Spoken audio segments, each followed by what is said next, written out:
Hello दोस्तों, मैं हूं आपका दोस्त और पर्सनल फाइनेंशियल एडवाइज़र गौरव मशरूवाला। आज धन की बात में हम डिस्कस करेंगे फैमिली बजट के बारे में। 10 दिन पहले मैं एक रेस्टोरेंट में खाना खाने गया था। मेरे बगल के टेबल पे एक फैमिली आई हुई थी। मुझे लगता है शायद उनके बेटे की बर्थडे थी। वो लोग आए, टेबल पे बैठे। धीरे धीरे वेटर कई सारी आइटमें लेके आया, कई सारी क्वांटिटी लेके आया। मैं देख रहा था फूड की आइटमें और क्वांटिटी आती ही रहती है। उन्होंने थोड़ा कुछ खाया, बाकी ऐसे ही छोड़ दिया। सभी का भुगतान किया और चले गए।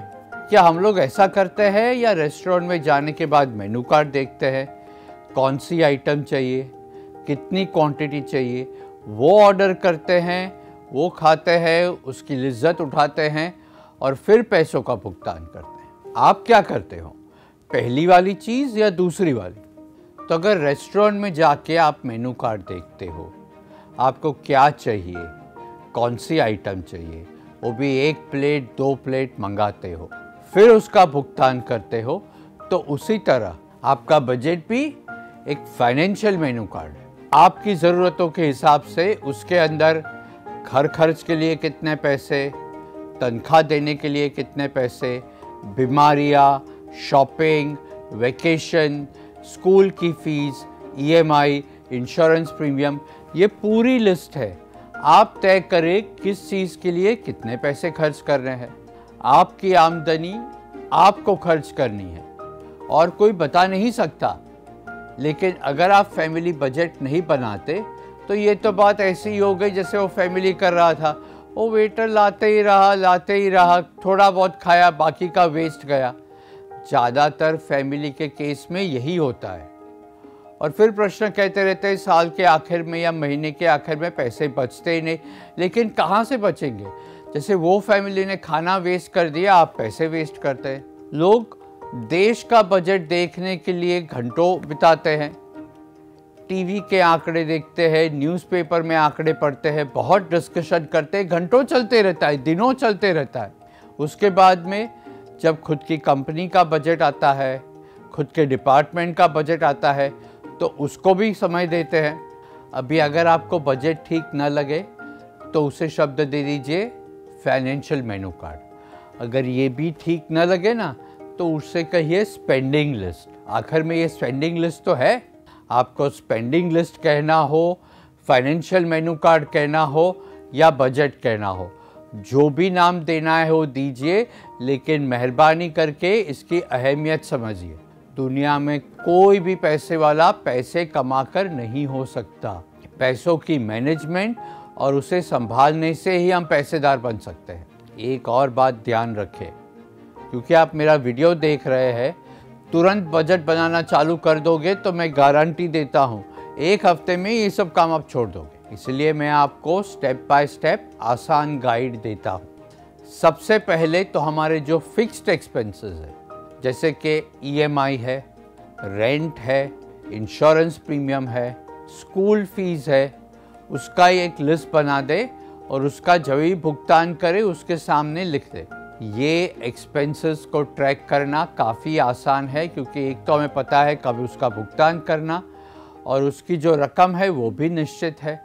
उसके बाद में जाए जो खर्च हम हमारे मौज शौक के लिए करते हैं, जैसे कि दोस्तों के साथ पिक्चर देखने चले गए या कभी कॉफ़ी पी ली, रेस्टोरेंट में चले गए, पिकनिक पे गए, छुट्टियों पे गए, उसके एक्सपेंसेस लिखने चालू कीजिए, क्योंकि ये हमेशा नहीं होते।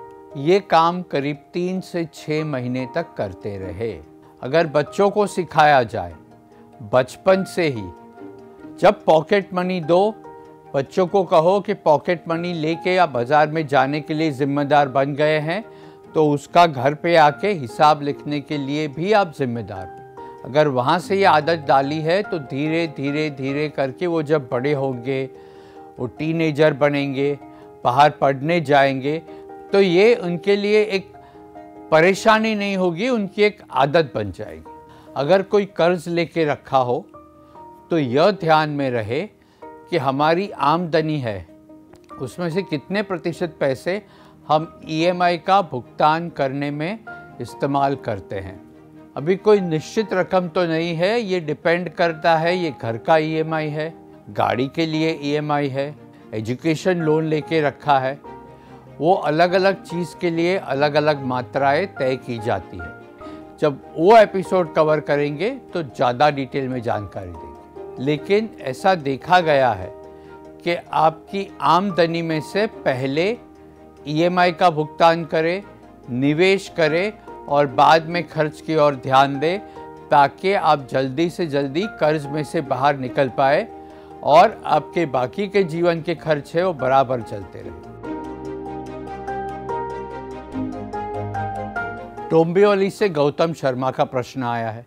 कहते हैं आमदनी तो ठीक है, मंथ के आखिर में पैसे ही नहीं बचते, तो एसआईपी कैसे करूं? गौतम जी, बात ऐसी है कि खर्च तो आते ही रहेंगे।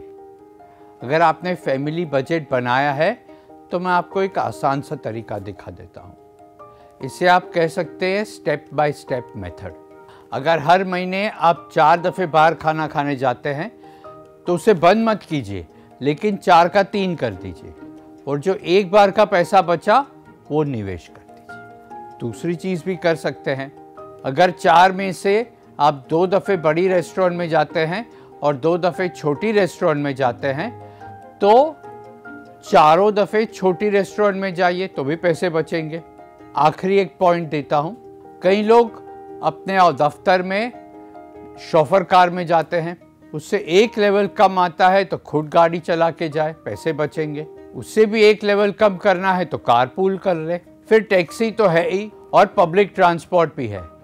मैं ये नहीं कहूँगा कि आप पब्लिक ट्रांसपोर्ट का इस्तेमाल करें, कारपूल करें या शोफर ड्रिवन गाड़ी रखें, लेकिन अगर एक एक स्टेप नीचे आएंगे तो पैसे बचेंगे। वही पैसे अगर आप निवेश करोगे तो आगे चल के आपके काम आएंगे। धन की बात के अगले एपिसोड में हम लेके आएंगे आपसे जुड़ा हुआ पर्सनल फाइनेंस का और एक इश्यू। इस वीडियो को शेयर करें, लाइक करें अपने दोस्त और रिश्तेदारों के साथ, ताकि वो भी एक हेल्दी फाइनेंशियल लाइफ जिए।